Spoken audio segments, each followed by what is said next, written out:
ആമേൻ. Praise God. Welcome Holy Spirit. ആ ദൈവത്തിൻ്റെ മഹാസാന്നിധ്യത്തിൻ്റെ കീഴിലാണ് ഞാൻ നിങ്ങളുമെല്ലാം ആയിരിക്കുന്നത്. നിങ്ങൾ ഈ സന്ദേശം കേൾക്കുന്നതിന് മുന്നേ ഞാൻ നിങ്ങളെ ഓർമ്മിപ്പിക്കുന്നു, പരിശുദ്ധാത്മാവിനെ നിങ്ങൾ സ്വാഗതം ചെയ്യുക. നിങ്ങളുടെ കൂടെ ഇരിക്കാൻ അനുവദിക്കുക. പരിശുദ്ധാത്മാവെ എൻ്റെ കൂടെ ഇരിക്കണം. പരിശുദ്ധാത്മാവ് എൻ്റെ കൂടെ ഇല്ലെങ്കിൽ എനിക്ക് നിങ്ങളോടൊന്നും സംസാരിക്കാൻ ഒക്കില്ല. പരിശുദ്ധാത്മാവ് നിങ്ങളുടെ കൂടെ ഇല്ലെങ്കിൽ നിങ്ങൾക്ക് കേൾക്കുന്ന കാര്യങ്ങളൊന്നും ഗ്രഹിക്കാൻ പറ്റില്ല. ചേമ്പലമേൽ വെള്ളം വീണ് തെറിച്ചു പോകുന്നത് പോലെ ഇരിക്കും.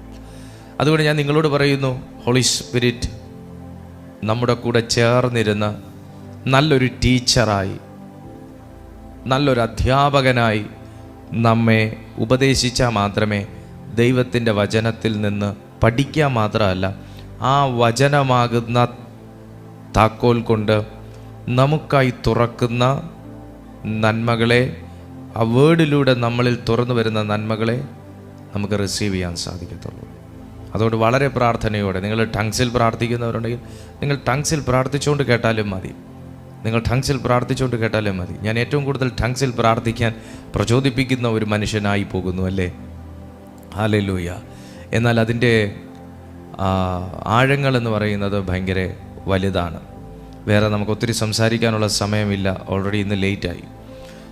മത്തായി എഴുതിയ സുവിശേഷം 25-ാമത്തെ അധ്യായം, എല്ലാവരും ഒന്ന് എടുത്താട്ടെ. മത്തായി എഴുതിയ സുവിശേഷം 25-ാമത്തെ അധ്യായം. നിങ്ങളെല്ലാവരുടെയും ബൈബിൾ എടുത്തേ, എല്ലാ ദൈവമക്കളുടെയും ബൈബിൾ എടുക്കുക. എല്ലാവരുടെയും ബൈബിൾ എടുത്ത് നിങ്ങൾ ആ പുസ്തകം ഒന്ന് തുറന്നേ. നിങ്ങൾ മീറ്റിങ്ങിനിരിക്കുമ്പോൾ നിങ്ങളുടെ കയ്യിൽ ബൈബിൾ ഉണ്ടായിരിക്കണം. ഇപ്പോൾ നിങ്ങൾ ബൈബിൾ ഇല്ലാത്ത വീട്ടിലല്ല എന്നുണ്ടെങ്കിൽ കുഴപ്പമില്ല. നിങ്ങൾക്ക് മൊബൈലിലാണെങ്കിലും മൊബൈൽ ബൈബിൾ നിങ്ങൾക്ക് ഉപയോഗിക്കാൻ കഴിയുമെങ്കിൽ ഉപയോഗിക്കുക. വീട്ടിലില്ലാത്തവർക്ക് ഇളവുണ്ട്. സ്തോത്രം. മത്തായി എഴുതിയ സുവിശേഷം 25-ാമത്തെ അധ്യായം നമ്മൾ ഒരുമിച്ചാണ് വായിക്കാൻ പോണേ. പാസ്റ്റർ വായിക്കും, നിങ്ങൾ കേൾക്കൂല. നമ്മൾ ഒരുമിച്ച് വായിക്കും. ഈ ശുശ്രൂഷ നമ്മൾ ഒരുമിച്ചാണ് ചെയ്യുന്നത്. മത്തായി എഴുതിയ സുവിശേഷം 25-ാമത്തെ അധ്യായം, അതിൻ്റെ 1 മുതൽ 13 വരെയുള്ള അനുഗ്രഹീതമായ തിരുവചനങ്ങൾ ശ്രദ്ധിച്ചു വായിക്കണം. 1 മുതൽ 13 വരെയുള്ള അനുഗ്രഹിക്കപ്പെട്ട തിരുവചനങ്ങൾ നമ്മൾ ബൈബിൾ വായിക്കാൻ പോവുക. നമ്മുടെ ഈ പ്ലാറ്റ്ഫോമിൽ ഇനി ബൈബിൾ വായന വെക്കാൻ പോവുക കേട്ടോ. ബൈബിൾ റീഡിങ് വെക്കാൻ പോവുക. അതിൻ്റെ ഗുണം എന്താണെന്ന് ചോദിച്ചാൽ, ഒന്ന്, വായിക്കാൻ പറ്റാത്തവർക്ക് വായിച്ച് കേൾക്കാൻ പറ്റും. അല്ല, ബൈബിൾ വായിച്ച് മുടങ്ങിപ്പോകുന്നവർക്ക് നമ്മൾ ഇത്ര ദിവസം എന്ന് പറഞ്ഞ് വെക്കുമ്പോൾ ഡെയിലി ജോയിൻ ചെയ്ത് വായിച്ചു പോകും. അപ്പോൾ അങ്ങനെ ബൈബിൾ റീഡിങ് വെക്കാൻ പോകുവാണ്. സന്തോഷമുള്ള ദൈവമക്കൾ, എനിക്ക് സന്തോഷമുണ്ട് എന്നൊന്ന് കമൻറ്റ് ചെയ്താൽ ഞാൻ പിന്നീട് വായിച്ചോളാം. മത്തായി എഴുതിയ സുവിശേഷം 25-ാമത്തെ അധ്യായം 1 മുതൽ 13 വരെയുള്ള വാക്യങ്ങൾ ശ്രദ്ധിച്ചു വായിക്കാം. സ്വർഗരാജ്യം മണവാളനെ എതിരേൽപ്പാൻ വിളക്കെടുത്തും കൊണ്ട് പുറപ്പെട്ട 10 കന്യകമാരോട് സദൃശ്യമാകും. ഇനി ശ്രദ്ധിക്കണം. അവർ 5 പേർ ബുദ്ധിയില്ലാത്തവരും 5 പേർ ബുദ്ധി ഉള്ളവരുമായിരുന്നു. ഒരു വാക്കിൽ തന്നെ 2 ബുദ്ധി. ബുദ്ധിയില്ലാത്തവർ, വീണ്ടും ബുദ്ധിയില്ലാത്തവർ വിളക്കെടുത്തപ്പോൾ എണ്ണ എടുത്തില്ല.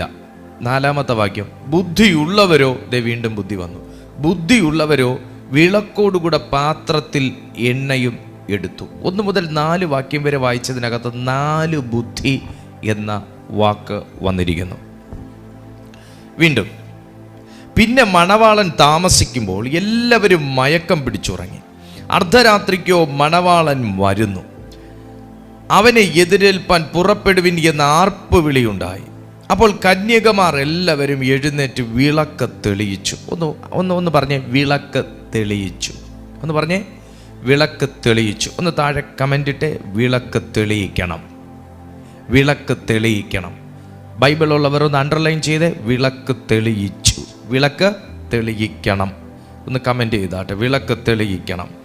എന്നാൽ ബുദ്ധി ഇല്ലാത്തവർ ബുദ്ധിയുള്ളവരോട്, നിങ്ങളെ വാക്ക് ശ്രദ്ധിച്ചോ, അതിൻ്റെ ശൈലി ശ്രദ്ധിച്ചോ. ബുദ്ധിയില്ലാത്തവർ ബുദ്ധിയുള്ളവരോട്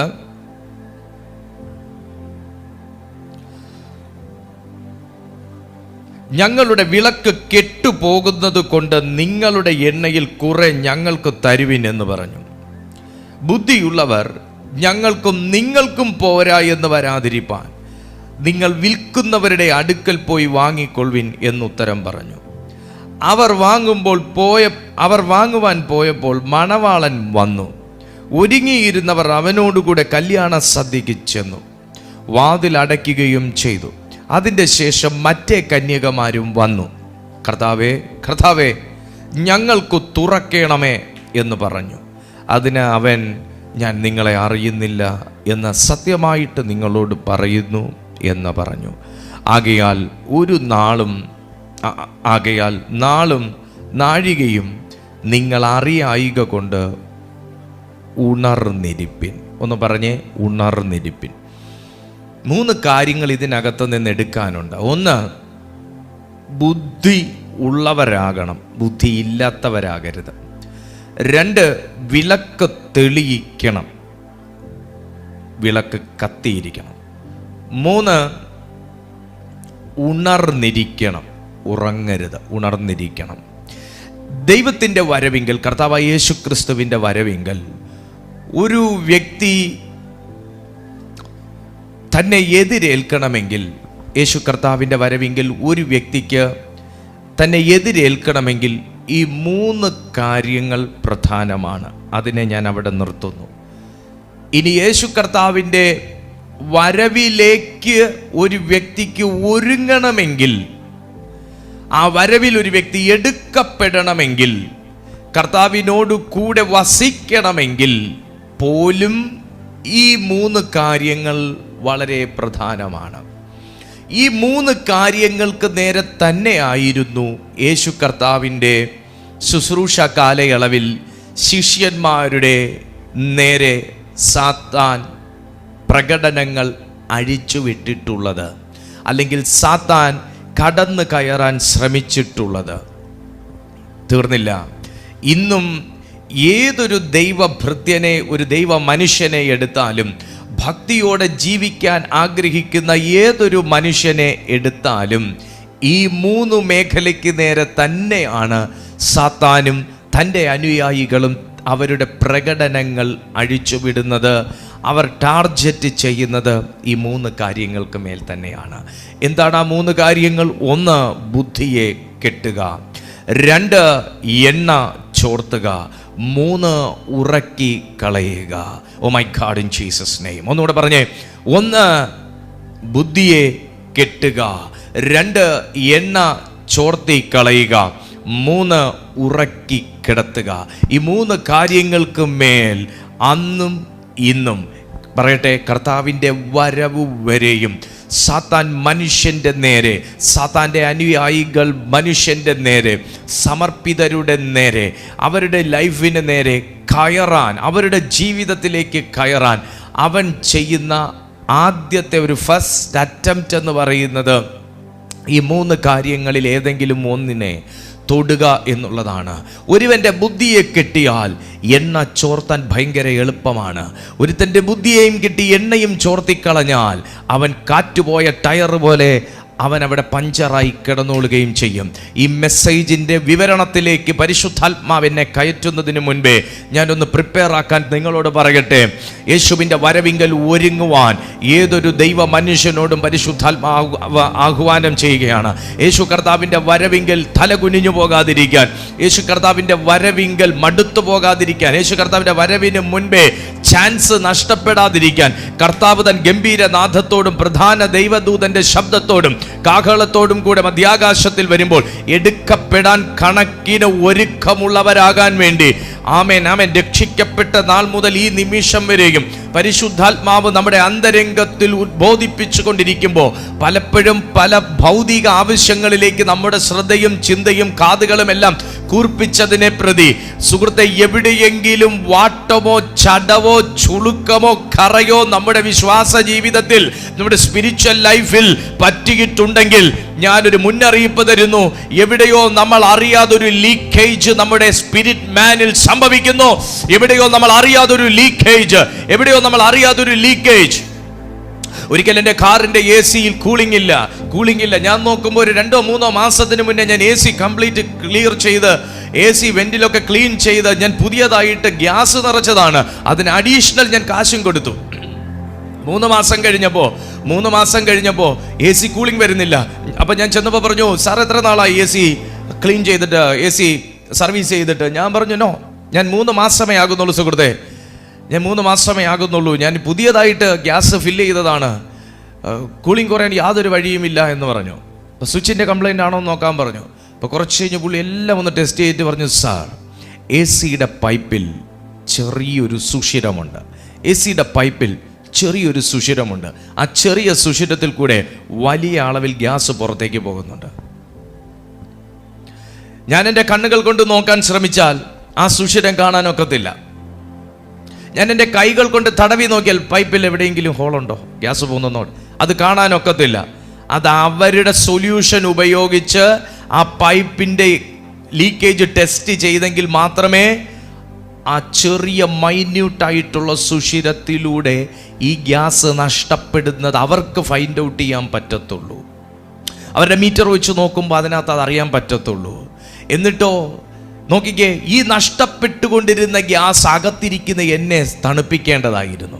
ഈ നഷ്ടപ്പെട്ട് ചെറിയ സുഷിരത്തിൽ കൂടെ പലപ്പോഴായി ചെറിയ അളവിൽ നഷ്ടപ്പെട്ടുകൊണ്ടിരുന്ന ഗ്യാസ് എൻ്റെ യാത്ര സുഗമമാക്കാനുള്ളതായിരുന്നു. ചെറിയ അളവിൽ നഷ്ടപ്പെട്ടുകൊണ്ടിരുന്ന ഗ്യാസ് ഞാൻ അന്നേ തിരിച്ചറിഞ്ഞെങ്കിൽ എനിക്ക് ദീർഘകാലത്തേക്കുള്ള ഒരു സുഖം ആ നഷ്ടപ്പെട്ടതിനകത്തുകൂടെ എനിക്ക് ലഭിക്കുമായിരുന്നു, സുരക്ഷിതത്വം ലഭിക്കുമായിരുന്നു, യാത്രയിലെ കംഫർട്ട് എനിക്ക് ലഭിക്കുമായിരുന്നു. ഞാൻ ഡള്ളാകില്ലായിരുന്നു, ഞാൻ യാത്ര ചെയ്യുന്ന സമയത്ത് ഡള്ളാകില്ലായിരുന്നു, ഞാൻ പെട്ടെന്ന് ക്ഷീണിച്ചു പോകില്ലായിരുന്നു. എന്നാൽ എനിക്കെല്ലാം നഷ്ടപ്പെട്ടു എന്ന് തോന്നിയപ്പോഴാണ് ഞാൻ അറിയുന്നത് ഗ്യാസ് നഷ്ടപ്പെട്ടു, കൂളിംഗ് വരുന്നില്ല, എനിക്കെല്ലാം നഷ്ടപ്പെട്ടപ്പോൾ വിയർത്തു തുടങ്ങിയപ്പോഴാണ് അറിയുന്നത്, അയ്യോ 3 മാസം മുമ്പേ നിറച്ച ഗ്യാസ് എന്തോ പ്രശ്നം സംഭവിച്ചു, എനിക്ക് കൂളിംഗ് കിട്ടുന്നില്ല. ഒന്ന് ശ്രദ്ധിച്ചേ, പലപ്പോഴും ചെകുത്താൻ ജീവിതത്തിലേക്ക് കയറി വന്ന് ആദ്യം ബുദ്ധിക്കിട്ടൊരു ഞോണ്ടും, രണ്ടാമത് എണ്ണ ചോർത്താനുള്ള പണി ചെയ്യും, മൂന്നാമത് ആത്മീയമായി നമ്മളെ ഉറക്കിക്കിടത്തും. അതിൻ്റെ പിന്നിലെ ഉദ്ദേശം സമയത്തിനു മുന്നേ നിന്നെ തളർത്തിയിടുക, സമയത്തിനു മുന്നേ നിന്നെ കെട്ടിയിടുക, സമയത്തിനു മുന്നേ നിന്റെ ആ സാധ്യതയും ചാൻസും നഷ്ടപ്പെടുത്തുക, സമയത്തിനു മുന്നേ നിന്നെ ഫീൽഡ് ഔട്ട് ആക്കുക. ആമേൻ. പലരും ശുശ്രൂഷയിൽ നിന്ന് തെറിച്ചു പോയതിന്റെ കാരണം, പലരും ശുശ്രൂഷ മുഖത്ത് നിന്ന് വീണ് പോയതിന്റെ കാരണം ഈ 3-ൽ എവിടെയോ ഒന്നിലൂടെ അവൻ നുഴഞ്ഞ് കയറാൻ സാധിച്ചു എന്നുള്ളത് കൊണ്ടാണ്. ഇന്ന് ഈ മീറ്റിംഗിൽ ഇരിക്കുന്ന ചിലരെ നോക്കി, വിളിയുള്ള ചിലരെ നോക്കി, തെരഞ്ഞെടുപ്പുള്ള ചിലരെ നോക്കി, അഭിഷിക്തരെ നോക്കി ഞാൻ ആത്മാവിൽ പറയുന്നു, ഇന്നൊരു ഫയർ വാൾ കൊണ്ട് വേലി കെട്ടാൻ, ഫയർ വാൾ കൊണ്ട് വേലി കെട്ടാൻ, ബുദ്ധിയുള്ള ഒരു ആരാധനയായി മാറാൻ, എന്നെ സൂക്ഷിക്കുന്ന ഒരു അഭിഷിക്തനായി മാറാൻ, ഉണർന്നിരുന്ന് പ്രാർത്ഥിക്കുന്ന ഒരു കാവൽക്കാരനായി, ഒരു ഭടനായി മാറാൻ, ഒരു ഫയർ വാൾ കൊണ്ട് വേലി കെട്ടാൻ, ദൈവം പകർന്നതിനെ സംരക്ഷിക്കുവാൻ ഒരു ദൈവിക വരം ഇന്ന് പരിശുദ്ധാത്മാവ് നൽകട്ടെ. സ്വർഗരാജ്യം, ഇത് കർത്താവായ യേശു ക്രിസ്തു തൻ്റെ ശിഷ്യന്മാരോട് യേശു കർത്താവിൻ്റെ വരവിനെക്കുറിച്ച്, കർത്താവിൻ്റെ 2ാം വരവിനെക്കുറിച്ച് പറയുന്നതും വിശ്വാസികളുടെ തയ്യാറെടുപ്പിനെക്കുറിച്ച് അവരെ ബോധ്യപ്പെടുത്തുന്നതുമാണ്. ശിഷ്യന്മാരോട് പറഞ്ഞു കൊടുക്കുന്ന ഈ ഭാഗം മത്തായി എഴുതിയ സുവിശേഷം 25-ലും മത്തായി എഴുതിയ സുവിശേഷം തന്നെ 24-ാമത്തെ അധ്യായത്തിൽ കാലങ്ങളെ മനസ്സിലാക്കുന്നതിനെ കുറിച്ചും പറയുന്നുണ്ട്. കാലങ്ങളെക്കുറിച്ചുള്ള ഒരു മെസ്സേജ് ഇതിനു മുന്നേ നമ്മൾ എടുത്തിട്ടുണ്ട്. കാലങ്ങളെക്കുറിച്ച് മനസ്സിലാക്കാൻ പറഞ്ഞിട്ടുണ്ട്. സ്വർഗരാജ്യത്തെക്കുറിച്ചാണ് യേശു തൻ്റെ ശിഷ്യന്മാരോട് പറയുന്നത്. നിങ്ങളുടെയും മുമ്പിൽ ഞാൻ എപ്പോഴും പറയാം, കർത്താവിൻ്റെ വരവിങ്കലല്ല സ്വർഗരാജ്യം നമ്മുടെ മുമ്പിൽ തുറന്നു വരുന്നത്. ഞാൻ എപ്പോഴും എൻ്റെ മെസ്സേജിൽ പരാമർശിക്കുന്ന ഒരു കാര്യമാണ്, ഒരു മനുഷ്യൻ സ്പിരിറ്റ് ഫിൽഡായി ജീവിക്കാൻ തുടങ്ങിയാൽ അവൻ്റെ ലൈഫ് എന്ന് പറയുന്നത് ഓപ്പൺ ഹെവൻ്റെ അനുഭവമായിരിക്കും. നമ്മൾ 7 days ടങ്സ് പ്രെയർ വെച്ചതിനകത്ത് നമ്മൾ പരാമർശിച്ചൊരു കാര്യം, ഒരു ഓപ്പൺ ഹെവൻ്റെ ഭാഗ്യം എന്താ എന്നൊക്കെയുള്ളത് നമ്മൾ അതിനകത്ത് വളരെ കുറച്ച് സമയമാണ് ആ മെസ്സേജ് എടുത്തതെങ്കിലും വളരെ പ്രയോജനപ്പെടുന്ന രീതിയിൽ ആ മെസ്സേജ് പരിശുദ്ധാത്മാവ് നമുക്ക് തോന്നുന്നു. ഒരു ഓപ്പൺ ഹെവൻ ഒരു മനുഷ്യൻ്റെ ശിരസിന് മീതെ തുറന്നു കഴിഞ്ഞാൽ, ഒരു തുറന്ന സ്വർഗം ഒരു മനുഷ്യൻ്റെ ലൈഫിൽ ഓപ്പണായി കിടന്നു കഴിഞ്ഞാൽ അവൻ്റെ ലൈഫ് ഏത് ലെവലിലോട്ട് തിരിയുമെന്ന് നമ്മൾ പറഞ്ഞു. നിങ്ങൾ കണ്ടിട്ടില്ലെങ്കിൽ ഞങ്ങളുടെ 7 days ടങ്സ് പ്രെയറിൽ ഓപ്പൺ ഹെവൻ എന്ന് പറയുന്ന ഒരു ടൈറ്റിലുണ്ട്, അത് എടുത്ത് നിങ്ങൾ കണ്ടാൽ മനസ്സിലാവും. Open heaven. അപ്പം സ്വർഗരാജ്യം മണവാളനെ എതിരേൽപ്പാൻ വിളക്കെടുത്തും കൊണ്ട് പുറപ്പെട്ട 10 കന്യകമാരോട് സദൃശ്യം ആകും എന്നാണ് പറഞ്ഞേക്കുന്നത്. വിളക്കെടുത്തും കൊണ്ട് പുറപ്പെടുന്ന. ഒന്ന് ശ്രദ്ധിച്ചേ, ഞാൻ ഇങ്ങനെ വിശ്വസിക്കുന്നു, ഏതൊരു പുറപ്പാടിൻ്റെ മുന്നേയും ഒരുക്കി തയ്യാറാക്കി തെളിച്ചു വെക്കുന്ന ഒരു വിളക്ക് എന്ന ഒരു മുന്നൊരുക്കമുണ്ടായിരിക്കണം. പലരും ആത്മീയ ജീവിതത്തിൽ തളർന്നു പോകുന്നതിൻ്റെ കാരണം ഉള്ള വെളിച്ചത്തിൽ, പ്രത്യേകിച്ച് മറ്റു പലരും കത്തിച്ച വിളക്കിൻ്റെ വെളിച്ചത്തിൽ നമ്മൾ ഓടും. മറ്റു പലരും നമ്മളോട് പറഞ്ഞ് കേൾപ്പിച്ച ചില ദൈവശബ്ദത്തിൻ്റെയും ആ വെളിച്ചത്തിൻ്റെയും മുമ്പിൽ നമ്മൾ ഓടും. എന്നാൽ അത് ഒരു പരിധി കഴിയുമ്പോൾ അതിൻ്റെ വെളിച്ചം കുറയും. പക്ഷെ സ്വന്തമായി എൻ്റെ കയ്യിലൊരു വിളക്ക് ഞാൻ കരുതിയിരുന്നെങ്കിൽ, ആ വിളക്ക് ഞാനൊന്ന് തുടച്ച് വൃത്തിയാക്കി എണ്ണ പകർന്ന് വെച്ചിരുന്നു എങ്കിൽ, അതിൽ ഞാനൊരു തിരിയിട്ടിരുന്നു എങ്കിൽ, കത്തിക്കേണ്ട തീ കയ്യിലെടുത്തിരുന്നു എങ്കിൽ, ചില വെളിച്ചങ്ങളൊക്കെ എന്നെ വിട്ട് മാറുമ്പോൾ ഞാൻ ഈ വിളക്കൊന്ന് തെളിയിക്കാൻ അപ്പോഴെങ്കിലും എനിക്കൊരു ബോധം വന്നേനെ. എന്നാൽ ചില വെളിച്ചങ്ങളുടെ പശ്ചാത്തലത്തിൽ ആ വെളിച്ചം അവസാനം വരെ എനിക്കുണ്ടാകുമെന്ന് കരുതി ആ വെളിച്ചത്തിൽ ഓടിയ ചില ബുദ്ധി കെട്ട 5 പേരെ കുറിച്ചും, എന്നാൽ ബുദ്ധി ഉള്ള ഓടിയപ്പോൾ കത്തിയ വിളക്കും തീർന്നു പോയാൽ പകരാനുള്ള എണ്ണപ്പാത്രവും എണ്ണയും എടുത്ത വേറെ 5 ബുദ്ധിയുള്ളവരെ കുറിച്ചും കർത്താവായ യേശു ക്രിസ്തു ഈ ഉപമയ്ക്കകത്ത് പരാമർശിക്കുന്നു. ഇന്ന് ആത്മാവിൽ നമുക്കൊന്ന് ചിന്തിക്കണം. ഞാൻ ബുദ്ധി ഉള്ളവൻ്റെ കൂട്ടത്തിലോ ബുദ്ധിയില്ലാത്തവൻ്റെ കൂട്ടത്തിൽ നിൽക്കണമോ എന്ന്. ഞാൻ ബുദ്ധി ഉള്ളവൻ്റെ കൂട്ടത്തിൽ നിൽക്കണമോ ബുദ്ധിയില്ലാത്തവൻ്റെ കൂട്ടത്തിൽ നിൽക്കണമോ എന്ന്. എന്നാൽ വേറെ ചിലർക്ക് ചിന്തിക്കാൻ കഴിയും, ഞാനിപ്പോൾ ബുദ്ധി ഉള്ളവരുടെ കൂട്ടത്തിലാണോ നിൽക്കുന്നത്, അതോ സഡൻലി ആ കൂട്ടത്തിൽ നിന്ന് ബുദ്ധി ഇല്ലാത്തവരുടെ കൂട്ടത്തിലാണോ നിൽക്കുന്നത്, അതോ സഡൻലി ആ കൂട്ടത്തിൽ നിന്ന് മാറി ബുദ്ധി ഉള്ളവരുടെ കൂട്ടത്തിലേക്ക് ചാടാനുള്ള ഒരു ദൈവിക അരുളപ്പാടാണോ ഈ സന്ദേശമെന്ന് മറ്റു ചിലർക്ക് ചിന്തിക്കുവാനും കഴിയും എന്ന് ഞാൻ വിശ്വസിക്കുകയാണ്.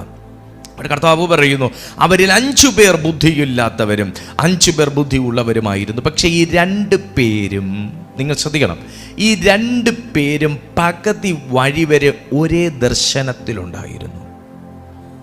പ്രിയ സുഹൃത്തെ, നിങ്ങളുടെ ഈ ആത്മീയ ജീവിതം നിങ്ങൾ ആരംഭിച്ചപ്പോൾ ചിലരൊക്കെ നിങ്ങളുടെ വഴിയിൽ കൂടെ ഉണ്ടായിരുന്നവരായിരുന്നിരിക്കാം. എന്നാൽ പകുതി വഴിയിൽ വെച്ചൊക്കെ ചിലർ സ്പ്ലിറ്റായി പോയി, ചിലർ പിണങ്ങിപ്പോയി, ചിലർ മടുത്തുപോയി, ചിലർ ഇട്ടേച്ചും പോയി. യാത്ര തുടങ്ങിയപ്പോൾ ഭയങ്കര താല്പര്യവും, യാത്ര തുടങ്ങിയപ്പോൾ ഭയങ്കര വിശ്വാസവും, യാത്ര തുടങ്ങിയപ്പോൾ ഭയങ്കര ദർശനവും ഉണ്ടായിരുന്ന 5 പേർ ഇപ്പൊ പകുതി വഴി നിൽക്കുന്ന അവസ്ഥയാണ്. ദൈവാത്മാവിൽ ഞാൻ ആരോടോ പറയുന്നു, വിശ്വാസ ജീവിതത്തിൽ നിങ്ങൾ ഇറങ്ങിയപ്പോൾ, ഈ വർഷം നിങ്ങൾ ആരംഭിച്ചപ്പോൾ, നിങ്ങളൊരു ദൈവശബ്ദം കേട്ട് ചില തീരുമാനങ്ങൾ എടുത്തപ്പോൾ നിങ്ങളുടെ അകത്തുണ്ടായിരുന്നൊരു ഭയങ്കര പ്രകാശം ഉണ്ടായിരുന്നു. എന്തു വന്നാലും നാഥനായി എന്ന് പറഞ്ഞ് നിങ്ങൾ എടുത്തൊരു തീരുമാനം ഉണ്ടായിരുന്നു. പക്ഷെ പകുതി വഴിയിൽ വന്നപ്പോൾ ഒരു കരിന്തിരി വണ്ണം ഇപ്പോൾ എത്തി നിൽക്കുന്ന ചില വ്യക്തികൾ എന്നെ കേൾക്കുന്നുണ്ട്. എങ്ങനെ മുമ്പോട്ട് പോകണമെന്നറിയാതെ, ഈ എണ്ണ തീർന്നു പോകുമോ എന്നുള്ള ഭയം കൊണ്ട്, ഇരുട്ട് തകപ്പെട്ട് പോകുമോ എന്നുള്ള ഭയം കൊണ്ട്, ഏത് രീതിയിൽ നാഥൻ്റെ അരികിൽ എത്തണം എന്നുള്ള ബോധ്യമൊക്കെ നഷ്ടപ്പെട്ട്, എന്നെ കർത്താവ് ഇനി കർത്താവിൻ്റെ വരവിങ്കിൽ ചേർക്കുമോ എന്നൊക്കെ ചിന്തിച്ച് വിളക്ക് കത്തിച്ചുകൊണ്ട് തുടങ്ങിയ ഞാൻ പകുതി വഴിയിൽ വെച്ച് വിളക്ക് കെട്ടുപോകുന്ന ചില പ്രവൃത്തികൾക്കകത്ത് ഞാൻ കുടുങ്ങിപ്പോയതല്ലേ എന്ന് ചിന്തിച്ച്, ഇനി എനിക്ക് ആര് എണ്ണ തരാനാ എന്ന് ചിന്തിച്ച്, ഇനി എനിക്ക് എന്ത് വിശുദ്ധിയുണ്ട് ഈ വിളക്ക് കത്തിക്കാനെന്ന് ചിന്തിച്ച്, എന്നെ എൻ്റെ ദൈവം പോലും ഇനി കൈക്കൊള്ളുകയില്ലെന്നൊക്കെ ചിന്തിച്ച് ഒരു ബുദ്ധിയെ കെട്ടിയ അവസ്ഥയിൽ നിൽക്കുന്ന ആരൊക്കെയോ ഇന്ന് ഈ മീറ്റിങ്ങിനകത്തുണ്ട്.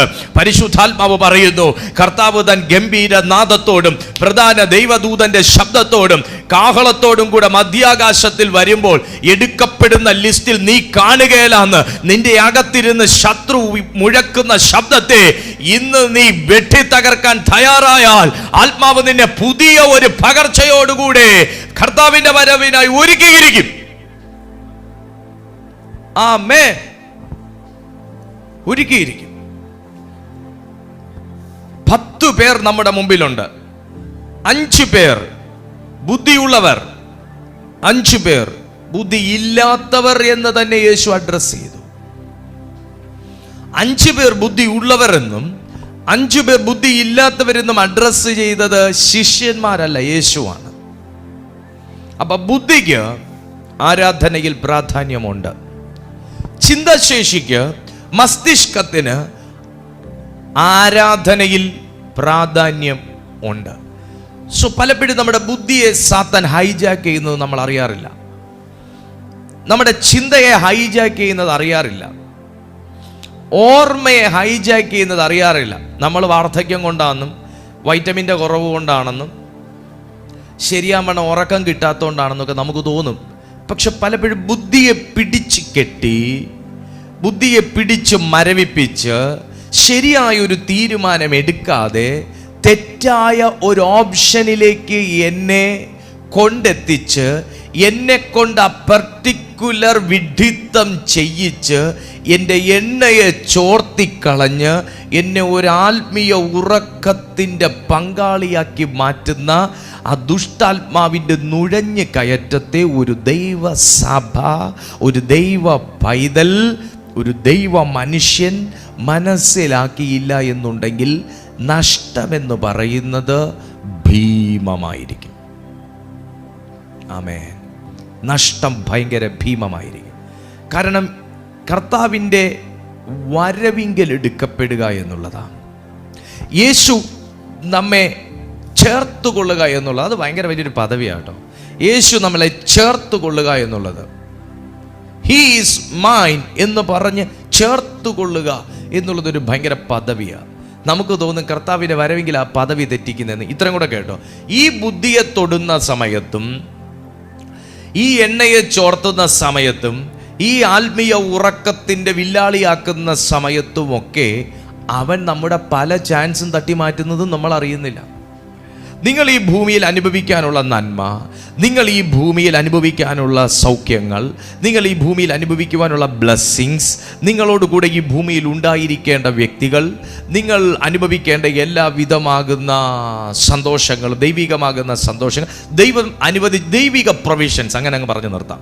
ദൈവിക പ്രൊവിഷൻസ് അത് എന്തുമാകട്ടെ, ഫാമിലിയിലാകട്ടെ, മിനിസ്ട്രിയിലാകട്ടെ, ലൈഫിലാകട്ടെ, എന്താണെങ്കിലും ദൈവിക പ്രൊവിഷൻസിൽ നിന്ന് പോലും ഒരു വ്യക്തി മാറ്റപ്പെടുന്നത് ബോധപൂർവമല്ല. അറിയുക, ബോധപൂർവമല്ല.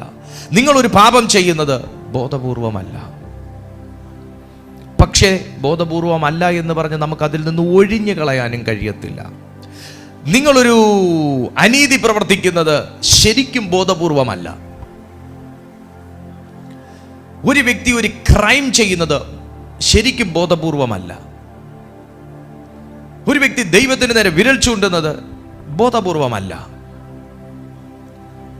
അവനിൽ ആ ഒരു പ്രത്യേക പാപം ചെയ്യാൻ വേണ്ടി, ആ ഒരു ദൈവ നിഷേധിയാക്കി അവനെ മാറ്റാൻ വേണ്ടി, ആ ഒരു കോപിഷ്ഠനാക്കി, കോപാകുലനാക്കി അവനെ മാറ്റാൻ വേണ്ടി, ആ ഒരു ദൈവിക പൊസിഷനിൽ നിന്ന്, ഒരു സ്പിരിച്വൽ പൊസിഷനിൽ, ഒരു സ്പിരിച്വൽ റാങ്കിങ്ങിൽ നിൽക്കുന്ന ആ ഒരു മനുഷ്യനെ അവൻ നിൽക്കുന്ന ഉന്നത സ്ഥാനത്തിലേക്ക് നോക്കി എയിം ചെയ്യുന്ന, ടാർജറ്റ് ചെയ്യുന്ന, ആ ഗൺ പോയിന്റിൽ അവനെ നോക്കുന്ന ഒരു സാത്താനിക ദൃഷ്ടി അവൻ്റെ ബുദ്ധിയെയും അവൻ്റെ വികാരത്തെയും സ്വാധീനിക്കുന്നു. ആ സ്വാധീനത്തിൽ പെട്ടുപോകുമ്പോഴാണ് അവനൊരു പാപിയായി തീരുന്നത്, പാപം ചെയ്യുന്നത്. അവനാ ഒരു ദൈവദാസനാണെന്നുള്ള ബോധ്യം മറന്ന് അവൻ ഭയങ്കരമായിട്ട് കോപിക്കുന്നത്, അവനൊരു അഹങ്കാരിയായി തീരുന്നത്, ഒരു ധാർഷ്ട്യമുള്ളൊരു വ്യക്തിയായി തീരുന്നത്. ദൈവിക പദവി ഒന്നും എനിക്ക് വേണ്ട എന്ന് പറഞ്ഞ് ബൈബിളിനെ നിഷേധിക്കുന്നത്, എന്തുവാ 24 മണിക്കൂറും പ്രാർത്ഥന എന്ന് ചോദിക്കുന്നത്, എന്തുവാ ആർക്ക് മനസ്സിലാകാത്ത മറുഭാഷ പറയുന്നതെന്ന് ചോദിക്കുന്നത് ഒന്നും ബോധപൂർവമല്ല. പക്ഷേ ഓർമ്മയോടുകൂടെ തന്നെ ബുദ്ധിയെ നിയന്ത്രിക്കുന്ന ഒരു കൺട്രോളിങ് യൂണിറ്റിനകത്ത് ആ മനുഷ്യൻ ലോക്കായിപ്പോയി. അതാണ് യേശു പറയുന്നത്. ഈ 5 ബുദ്ധിയുള്ളവർ, 5 ബുദ്ധിയില്ലാത്തവർ. ആ വിളക്ക് കത്തുന്നുണ്ടല്ലോ എന്നും പറഞ്ഞ് അവരെടുത്തുകൊണ്ട് ആ പ്രകാശത്തിൽ പോയി. എനിക്ക് വേണ്ടി എൻ്റെ അമ്മ പ്രാർത്ഥിക്കുന്നുണ്ടല്ലോ എന്നും പറഞ്ഞ് ആ പ്രകാശത്തിനൊരു പരിധി വരെ പോയി. എനിക്ക് വേണ്ടി പപ്പ ഉപവസിക്കുന്നുണ്ടല്ലോ എന്ന് പറഞ്ഞ് ആ പ്രകാശത്തിൽ പകുതി വരെ പോയി. പക്ഷേ ആ ഒരു ലൊക്കേഷൻ അങ്ങോട്ട് വിട്ടപ്പോ, ആ ഒരു സ്ഥലം അങ്ങോട്ട് മാറിയപ്പോ പിന്നെ വെളിച്ചം കുറഞ്ഞു തുടങ്ങി. പക്ഷെ നിന്റെ കയ്യിൽ വിളക്കുണ്ടെങ്കിൽ, നിങ്ങൾ ആ വിളക്ക് തുടച്ച് വൃത്തിയാക്കിയിരുന്നുവെങ്കിൽ, നിങ്ങളുടെ കയ്യിൽ തിരിയുണ്ടായിരുന്നെങ്കിൽ, നിങ്ങൾ അതിനകത്ത് എണ്ണ ഒഴിക്കാൻ എണ്ണ പാത്രത്തിൽ എടുത്തിരുന്നുവെങ്കിൽ, നിങ്ങളത് കത്തിക്കുവാനുള്ള ഒരു മാച്ച് ബോക്സ് അല്ലെങ്കിൽ ഒരു തീ നിങ്ങൾ കരുതിയിരുന്നുവെങ്കിൽ, നിങ്ങൾക്ക് തീർച്ചയായിട്ടും ഇരുട്ട് തുടങ്ങിയപ്പോൾ ഒന്ന് പ്രകാശിപ്പിക്കാമായിരുന്നു. Hallelujah, praise the Lord, hallelujah. ഇന്ന് പ്രിയപ്പെട്ട സുഹൃത്തുക്കളോടൊക്കെ പരിശുദ്ധാത്മാവ് പറയുകയാണ്, എണ്ണ ഇന്ന് നിങ്ങൾ ദൈവത്തോട് ചോദിച്ചു വാങ്ങണം. 2, നിങ്ങൾ ഇന്ന് വിളക്ക് കത്തണം എന്ന് നിങ്ങൾ തീരുമാനിക്കണം. സമയം മുമ്പോട്ട് പോകുന്നതുകൊണ്ട് ഞാൻ വീണ്ടും അവിടെ നിന്ന് ഇറങ്ങുകയാണ്. അപ്പോൾ ബുദ്ധിയെ കെട്ടുന്ന, ബുദ്ധിയെ സ്വാധീനിക്കുന്ന ഒരു തന്ത്രം. പത്രോസ് ഒരു സ്പിരിച്വൽ പൊസിഷനിൽ ഒരു ലെവൽ വരെ നിന്ന ഒരു വ്യക്തിയാണ്. പക്ഷെ സഡൻലി ആ മനുഷ്യനൊരു വൈകാരികമാകുന്ന പ്രകടനത്തിലേക്ക് യേശുവിനെ പിടിച്ചോണ്ട് പോകാൻ പടയാളികൾ വന്നപ്പോൾ ഉറയിൽ നിന്ന് വാളൂരി ഒരു പട്ടാളക്കാരൻ്റെ കാത് അറുത്ത് കളഞ്ഞത് ശരിക്കും ബോധപൂർവമല്ല, എന്നാൽ ഓർമ്മയോടെയാണ്. എന്നാൽ ബുദ്ധിയെ കൺട്രോൾ ചെയ്ത മറ്റൊരു യൂണിറ്റിന് ആ മനുഷ്യൻ വിധേയപ്പെട്ടവനായിരുന്നതുകൊണ്ട് സഡൻലി റിയാക്ട് ചെയ്തു. അത് ജഡികമായി റിയാക്ട് ചെയ്തു. ചില നമ്മുടെ ജഡികമാകുന്ന റിയാക്ഷൻസ്, ചില ജഡികമാകുന്ന തീരുമാനങ്ങൾ നമ്മെ വലിയ പദവികളിൽ നിന്ന് വലിച്ച് തള്ളി താഴെ ഇട്ട് കളയും.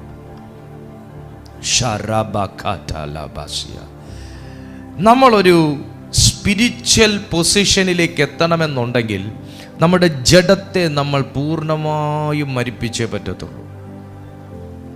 അപൂർണമായിട്ടല്ല, പൂർണ്ണമായും മരിപ്പിച്ചേ പറ്റത്തുള്ളൂ.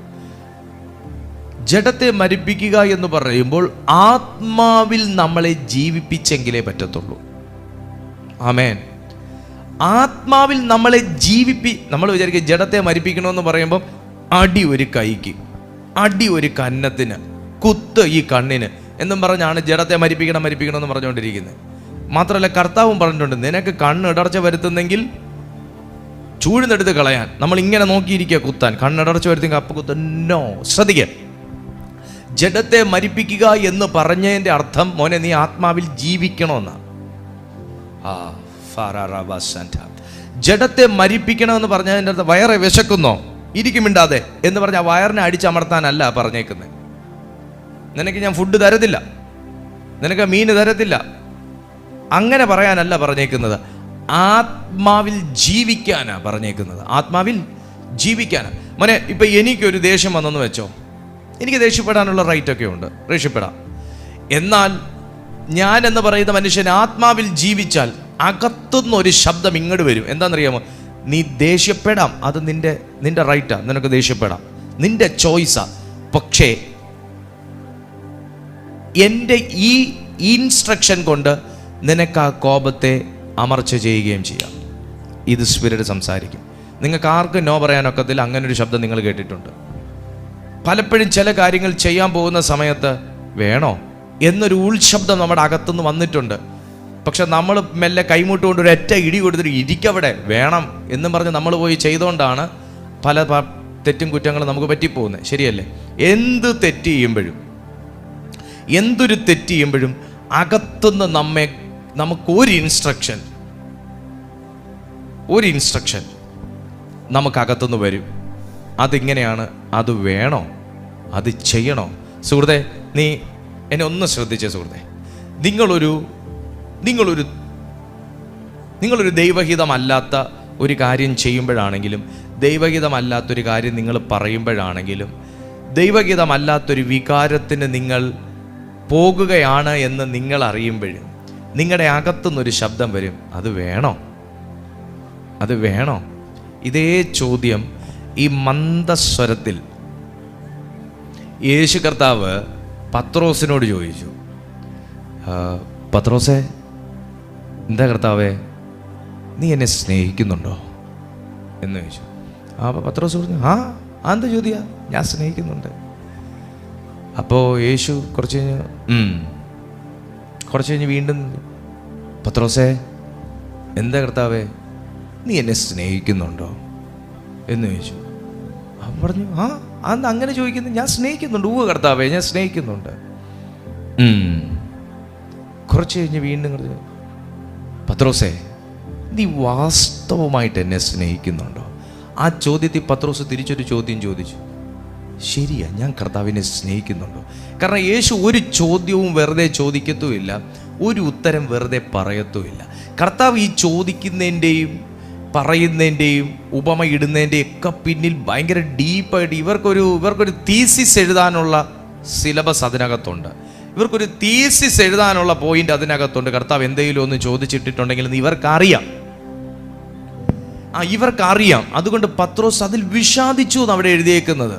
അയ്യോ, എൻ്റെ സ്നേഹത്തിൽ പുള്ളി സംശയിച്ചല്ലോ എന്നുള്ള ആ ഒരു വല്ലാത്ത ഫീലിലൊന്നും അല്ല, എന്തോ എന്നിൽ ഈ ഇദ്ദേഹം കണ്ടിരിക്കുന്നു എന്ന ബോധ്യമാണ്. പരിശുദ്ധാത്മാവ് നമ്മോടൊരു ചോദ്യം ചോദിക്കുകയാണെങ്കിൽ, വാസ്തവത്തിൽ നീ ദൈവത്തെ സ്നേഹിക്കുന്നുണ്ടോ എന്ന് ചോദിക്കുകയാണെങ്കിൽ, നമ്മൾ ചാടി വീണ് പത്രോസിൻ്റെ മോളിൽ കയറിയിരുന്ന് പറയും, ഞാൻ സ്നേഹിക്കുന്നുണ്ട് എന്ന് പറയും. പക്ഷേ കർത്താവ് 1-2 വട്ടം കൂടെ ചോദിച്ചാൽ മെല്ലെ നമ്മുടെ അകത്ത് ആ പാപബോധം ഉണർന്നു വരും. നമ്മളിലത്തെ ജഡിക മനുഷ്യനിലൂടെ പുറത്തു വന്നതെല്ലാം ഉണർന്നു വരും. നമ്മൾ ആത്മാവിൽ ജീവിക്കണമെന്ന് കർത്താവ് പറഞ്ഞത് നമുക്ക് ഓർമ്മ വരും. എല്ലാം കൂടെ പുറത്തേക്ക് വരാൻ തുടങ്ങും. Hallelujah, praise the Lord.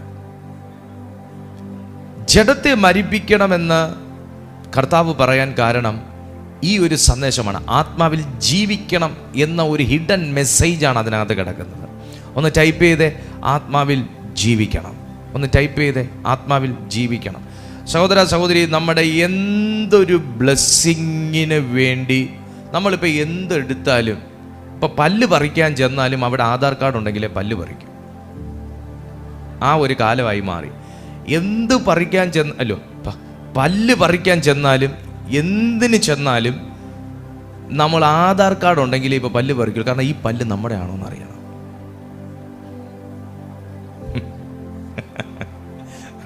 മനസ്സിലായോ? അപ്പോൾ അതിൻ്റെ എല്ലാം ഒരു ബേസ് എന്ന് പറയുന്നത്, ഇപ്പോൾ വോട്ടർ ഐ ഡിക്കൊന്നും ഇപ്പോൾ ഒരു വിലയില്ല, ഇപ്പോൾ ആധാറിൻ്റെ വില. അപ്പോൾ എന്തിൻ്റെ ബേസും ആധാറാണെന്ന് പറയുന്നത് പോലെ നമ്മൾ എന്തൊരു കാര്യം ആത്മമണ്ഡലത്തിൽ കയറി ക്ലൈം ചെയ്യുമ്പോഴും ഈ ഒരു മേഖല ഭയങ്കര പ്രാധാന്യമാണ്. നമ്മുടെ ഈ ജീവിതം, നമ്മുടെ ചില ഡിസിഷൻസ് ഉണ്ടല്ലോ, നമ്മുടെ ആ ഒരു മനസ്സ്, ഹൃദയം, അതൊക്കെ ഭയങ്കര അതൊരു ബേസ്, അതൊരു ആധാറിന് സമം എന്ന് വേണേൽ പറയാം. എന്ന് പറഞ്ഞാൽ അതാണ് നിന്നെ വെളിപ്പെടുത്തുന്നത്. നമ്മൾ ആത്മമണ്ഡലത്തിൽ ചിലയിടത്ത് നമ്മൾ ഭയങ്കര ഒരു ഷൗട്ട്, ഡിമാൻഡ്, എൻ്റെ അവകാശം വിട്ടു തന്നോണോ എന്നൊക്കെ പറയും. അപ്പോൾ പുള്ളി പെട്ടെന്ന് പേടിച്ച് മാറിയിരുന്നിട്ട് വല്ല ഇങ്ങനെ ഒന്ന് നോക്കും, ഇവൻ ഒറിജിനലാണോ വ്യാജനാണോ എന്ന് ഇങ്ങനെ ഒന്ന് നോക്കും. എന്ന് പറഞ്ഞാൽ നമ്മുടെ ആധാർ മേടിക്കും, ആധാറിലും നോക്കും, നമ്മളെ ഇങ്ങനെ നോക്കും, ഇങ്ങനെ നോക്കും, രണ്ടും ഉള്ളതാണോ, വ്യാജനാണോ ഒറിജിനലാണോ എന്ന്. ഇതുപോലെയാണ് ഡിമാൻഡ് പേടിക്കും. നമ്മുടെ ഈ ആക്രോശമൊക്കെ കേൾക്കുമ്പോൾ ഡിമാൻഡ് പേടിച്ച് മാറിയിരിക്കും. ഒരൊറ്റ നോട്ടം, ഇവൻ ഉള്ളതാണോ, ഇവൻ ശരിക്ക് കർത്താവിൽ നിൽക്കുന്നവനാണോ, അതോ ഇവൻ എന്തെങ്കിലുമൊക്കെ ഇച്ചിരി മായവും ചേർത്ത് നിൽക്കുന്നവനാണ്, എന്നെ പേടിപ്പിക്കാൻ തൊണ്ടയിൽ ആംപ്ലിഫയറും ഫിറ്റ് ചെയ്തുകൊണ്ട് വന്നതാണോ എന്നറിയാൻ വേണ്ടി പുള്ളി മാറി ഇന്ന് നോക്കിക്കഴിഞ്ഞാൽ തീരും.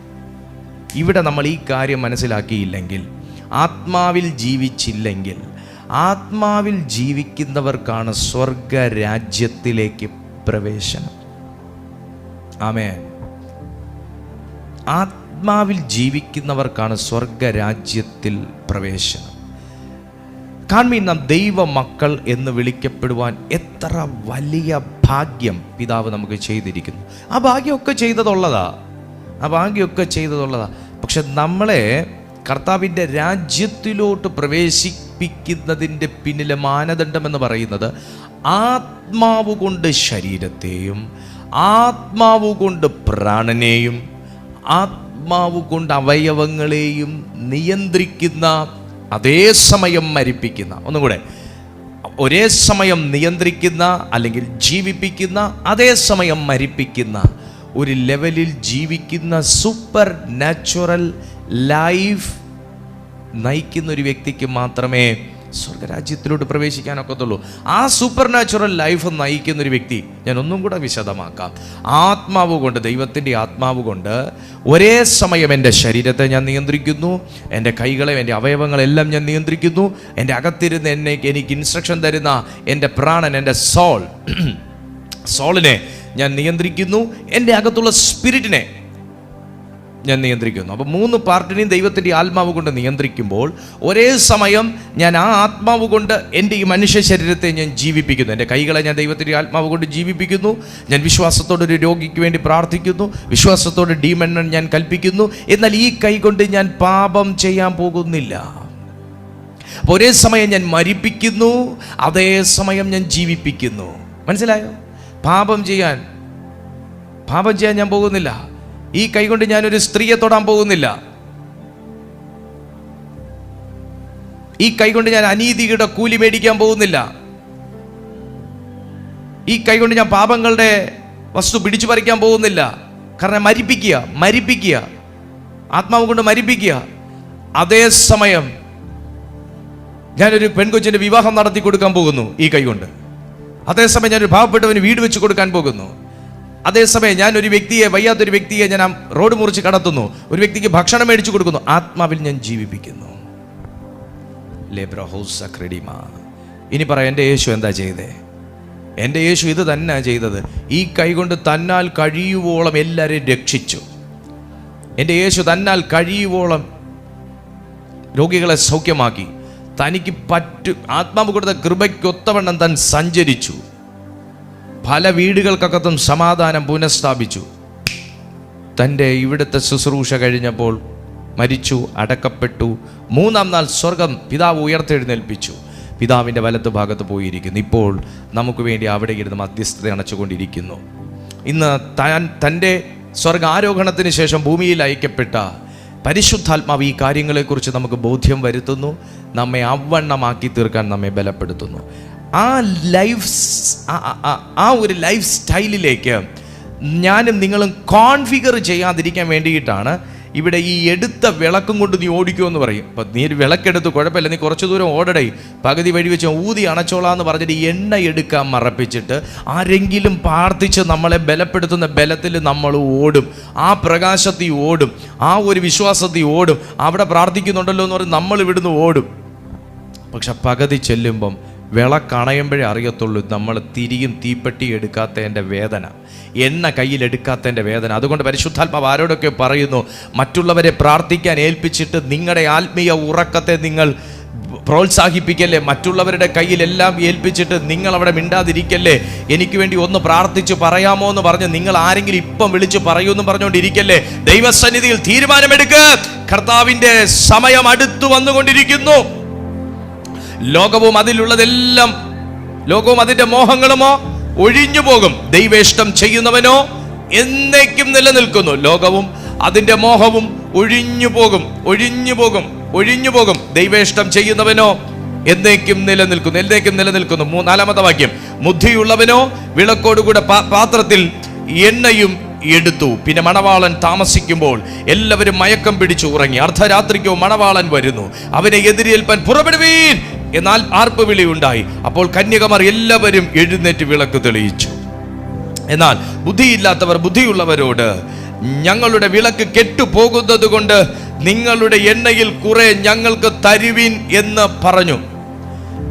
നമുക്ക് മറ്റുള്ളവരെ കൊണ്ട്, മറ്റുള്ളവരുടെ സപ്പോർട്ടൊക്കെ നമുക്ക് നല്ലതാണ്. ഒരു പരിധിവരെ നമ്മെ ഒരു വ്യക്തിക്ക് സപ്പോർട്ട് ചെയ്യാൻ പറ്റുള്ളൂ. ഒരു പരിധിവരെ നമുക്കൊരു വ്യക്തിയെ സപ്പോർട്ട് ചെയ്യാൻ പറ്റുള്ളൂ. ആ പരിധിക്കപ്പുറം നമുക്ക് ആ വ്യക്തിയെ സപ്പോർട്ട് ചെയ്യാൻ പ്രായോഗികമായി ബുദ്ധിമുട്ടുകളുണ്ട്. ഒരു പരിധിവരെ നമ്മളെ ദൈവം ആഗ്രഹിക്കുന്നത് എന്താണെന്നറിയുമോ? നമ്മളെ സ്വയം പര്യാപ്തരാക്കണമെന്ന്. പരിശുദ്ധാത്മാവെന്ന് പറയുന്നത് എല്ലാവർക്കും കൊടുത്തേക്കുന്നതാ.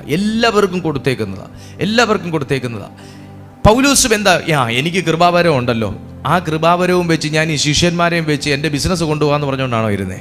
അല്ല, പൗലോസ് ചെല്ലുമ്പോഴെല്ലാം ശിഷ്യന്മാരുടെ മേൽ കൈവച്ച് അവർക്ക് വല്ല ആത്മീയ വരവും ഉണ്ടാകണമെന്ന് ആഗ്രഹിച്ച് അവരിലുള്ള കൃപാവരം ജ്വലിപ്പിച്ചു. ഒന്നും ജ്വലിച്ചില്ലെങ്കിലും നിന്നിലുള്ള പ്രാർത്ഥനയുടെ കൃപാവരം ജ്വലിക്കട്ടെ എന്ന് പറഞ്ഞ് കർത്താവിൻ്റെ അഭിഷിക്തൻ കൈവച്ച് അവരെ അനുഗ്രഹിക്കുമായിരുന്നു. അവരുടെ കൃപാവരങ്ങൾ ജ്വലിക്കുകയും ചെയ്യുമായിരുന്നു. അതുപോലെ നിങ്ങളിൽ ദൈവം പകർന്നിരിക്കുന്ന ശുശ്രൂഷ എന്തെന്ന് തിരിച്ചറിയുക, നിങ്ങളിൽ ദൈവം ഇട്ടിരിക്കുന്ന ദാനം എന്തെന്ന് തിരിച്ചറിയുക, നിങ്ങളുടെ കോളിംഗ് എന്താണെന്ന് തിരിച്ചറിയുക. നിങ്ങളൊരു സ്റ്റഡി നടത്തുക, അതിനെ നിങ്ങൾ ജ്വലിപ്പിക്കുക. മറ്റുള്ളവരുടെ വിളക്കിലെ എണ്ണ കണ്ട് നീ ഓടരുത്. മറ്റുള്ളവരുടെ തിരികിലെ വെളിച്ചം കണ്ട് നീ ഓടുന്നത് നിർത്തണം. ഞാൻ മറ്റുള്ളവനൊരു പ്രകാശമായി മാറട്ടെ, മറ്റവൻ എൻ്റെ അടുത്ത് വരുമ്പോൾ എന്നിലെ പ്രകാശം അവനിലേക്ക് പകരത്തക്ക വണ്ണമുള്ള ഒരു മൈ ഗാഡ്, ആ റേഞ്ചിലേക്ക് നിങ്ങൾ മാറട്ടെ. കർത്താവായ യേശു ക്രിസ്തു വളർന്നു വന്നു. യേശു ക്രിസ്തു വളർന്നു വന്നപ്പോൾ താൻ പ്രാർത്ഥിച്ച് തിരഞ്ഞെടുത്ത 12 പേരെ കൂടെ മറ്റൊരു യേശുവാക്കി മാറ്റാനാണ് യേശു ശ്രമിച്ചേ. ഹല്ലേലൂയ. മറ്റൊരു യേശുവാക്കി മാറ്റാൻ യേശു ശ്രമിച്ചു. അതിൽ ഒരുവൻ ഇസ്കരിയോത്ത യൂദ മാത്രം തെറ്റി ഒഴിഞ്ഞു പോയി. ബാക്കിയുള്ള എല്ലാവരിലും കർത്താവ് പകർച്ച കൊടുത്തു. എൻ്റെ നാമത്തിൽ നിങ്ങൾ പോകാനാ പറഞ്ഞേ. കർത്താവ് നിങ്ങളെ വിളിച്ചത് കീഴ്പ്പെട്ടിരിക്കാനല്ല, ദാസ്യത്വത്തിൻ്റെ ആത്മാവിനെ ഇരിക്കാനല്ല, പുത്രത്വത്തിൻ്റെ ആത്മാവിൽ പ്രവർത്തിക്കാനാണ്. ആമേൻ. ആ നിലയിൽ നിങ്ങൾ ക്രിസ്തുവിൽ വളർന്നെങ്കിൽ മാത്രമേ നിങ്ങൾക്ക് കർത്താവിൻ്റെ വരവെങ്കിൽ എടുക്കപ്പെടുവാൻ കഴിയുകയുള്ളൂ. കർത്താവിൻ്റെ വരവെങ്കിൽ എടുക്കപ്പെടുവാൻ കഴിയുകയുള്ളൂ. തിരുവെഴുത്ത് പറയുന്നു. അതോടെ വായിച്ച് നമുക്ക് നിർത്താം, സമയം കഴിഞ്ഞു. അമേൻ, അമേൻ. ബുദ്ധിയുള്ളവർ ഞങ്ങൾക്കും നിങ്ങൾക്കും പോരാ എന്ന് വരാതിരിപ്പാൻ നിങ്ങൾ വിൽക്കുന്നവരുടെ അടുക്കൽ പോയി വാങ്ങിക്കൊള്ളുവിൻ എന്ന് ഉത്തരം പറഞ്ഞു. അവർ വാങ്ങുവാൻ പോയപ്പോൾ മണവാളൻ വന്ന് ഒരുങ്ങിയിരിക്കുന്നവർ അവനോടുകൂടെ കല്യാണ സദ്യയ്ക്ക് ചെന്നു. വാതിൽ അടയ്ക്കുകയും ചെയ്തു. അതിൻ്റെ ശേഷം മറ്റേ കന്യകമാരും വന്നു, കർത്താവേ കർത്താവേ ഞങ്ങൾക്ക് തുറക്കണമേ എന്ന് പറഞ്ഞു. അതിനവൻ, ഞാൻ നിങ്ങളെ അറിയുന്നില്ല എന്ന് സത്യമായിട്ട് നിങ്ങളോട് പറയുന്നു എന്ന് പറഞ്ഞു.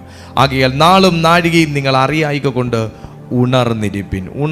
നോക്കൂ, 10 കന്യകമാർ, അത് നമ്മളാണ്. 5 ബുദ്ധിയുള്ളവർ എന്ന് പറയുന്നത് എണ്ണയും വിളക്കും കൊണ്ടുവന്നു. അത് ഈ പറയുന്ന കാര്യങ്ങൾ, വെളിപ്പാടുകൾ മനസ്സിലാക്കുന്നവർ. 5 ബുദ്ധിയില്ലാത്തവർ എന്ന് പറയുന്നത് ഇതിലൊക്കെ നിന്നിട്ട് പിന്നെ സ്ലിപ്പായി ഒക്കെ പോയവർ, അവിശ്വാസത്തിലോട്ടൊക്കെ പോയവർ, അധികം ചിന്തിക്കാത്തവർ, ഭൗതിക കാര്യങ്ങൾക്ക് വേണ്ടി മാത്രം കർത്താവിനെ നോക്കുന്നവർ എന്ന് പറയാൻ കഴിയും. എണ്ണയുടെ പ്രാധാന്യം, എണ്ണ ജ്ഞാനത്തെ കുറിക്കുന്നു, പരിശുദ്ധാത്മാവിനെ കുറിക്കുന്നു, ആത്മീയ വീര്യത്തെയൊക്കെ കുറിക്കുന്നു. വാതിൽ അടഞ്ഞു എന്ന് പറയുന്നത് അവർക്കുണ്ടായ ആത്മീയ അവസരം നഷ്ടപ്പെടുത്തിയ ഒരു സംഗതിയാണ്. എനിക്ക് നിങ്ങൾക്കൊക്കെ ഒത്തിരി അവസരങ്ങൾ കർത്താവ് ഈ മെസ്സേജിലൂടെ വരെ തന്നിട്ടുണ്ട്. അവസരമാണ്. പക്ഷെ നാളെ നമുക്ക് ഈ അവസരം ഉണ്ടാവുമെന്ന് അറിയത്തില്ല. സോ ലഭിക്കുന്ന അവസരം ഉപയോഗിക്കുക. യേശുവിൻ്റെ വരവിന് ശേഷമുള്ള അനുതാപം എന്ന് പറയുന്നത് നിഷ്ഫലമാണ്. അനുദപിക്കണമെങ്കിൽ കർത്താവിൻ്റെ വരവിന് മുന്നേ അനുദപിക്കണം. ഒരുങ്ങണമെങ്കിൽ കർത്താവിൻ്റെ വരവിന് മുന്നേ ഒരുങ്ങണം. സ്നാനം ഏൽക്കണമെന്നുണ്ടെങ്കിൽ കർത്താവിൻ്റെ വരവിന് മുന്നേ സ്നാനം ഏൽക്കണം. തീരുമാനം എടുക്കണമെന്നുണ്ടെങ്കിൽ കർത്താവിൻ്റെ വരവിന് മുന്നേ തീരുമാനം എടുക്കണം. ആ നിലവാരത്തിൽ നമുക്ക് ലഭിക്കുന്ന അവസരങ്ങൾ നാം പരമാവധി ആത്മീയമായി വിനിയോഗിക്കുകയാണെങ്കിൽ നിങ്ങളുടെ ഭൗതികവും ആത്മീയവും ഒരുപോലെ അനുഗ്രഹിക്കപ്പെട്ടിരിക്കും. വിളക്ക് എന്ന് പറയുന്നത് വിശ്വാസ ജീവിതവും സാക്ഷ്യ ജീവിതവുമാണ്. നമുക്കൊരു സാക്ഷ്യം ഉണ്ടാവണം. നമ്മൾ മനുഷ്യരുടെ മുമ്പിൽ നല്ല സാക്ഷിയൊക്കെ ഉള്ളവരായിരിക്കും. പക്ഷെ മനസ്സാക്ഷിയുടെ മുമ്പിൽ നല്ലൊരു സാക്ഷ്യം ഉണ്ടാകണം. മനസ്സാക്ഷിയുടെ മുമ്പിലും നമ്മളെ സൃഷ്ടിച്ചവൻ്റെ മുമ്പിൽ നമുക്ക് നല്ലൊരു സാക്ഷ്യം ഉണ്ടാവണം. ആ വിളക്ക് കെട്ടുപോകാൻ അനുവദിക്കരുത്. വിശ്വാസത്തിൻ്റെ വിളക്ക്, സാക്ഷ്യത്തിൻ്റെ വിളക്ക് കെട്ടുപോകാൻ അനുവദിക്കരുത്.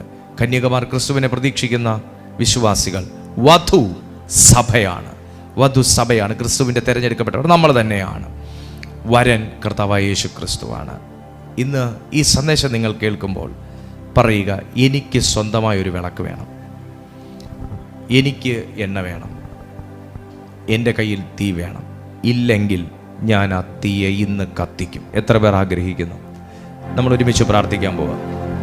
നമ്മൾ പ്രാർത്ഥിച്ച് ആശീർവാദം പറയുമ്പോൾ തന്നെ ഈ സൂമും യൂട്യൂബും ഡിസ്കണക്റ്റ് ആവും. അതുകൊണ്ട് നിങ്ങൾ ഒരുമിച്ച് ഇപ്പം പ്രാർത്ഥിക്കണം യേശുവിൻ്റെ നാമത്തിൽ. ഞാൻ ഈ രണ്ടിലുള്ളവരെയും, ഈ സൂമിലുള്ളവരെയും യൂട്യൂബിലുള്ളവരെയും ഞാൻ യേശുവിൻ്റെ നാമത്തിൽ ബ്ലസ് ചെയ്യുകയാണ്. നിങ്ങൾ ഒരുമിച്ച് പ്രാർത്ഥിച്ച്, നമ്മുടെ ഈ മെസ്സേജിന് ശേഷം സൂമും യൂട്യൂബും ഒരുപോലെ ഡിസ്കണക്റ്റ് ആകും.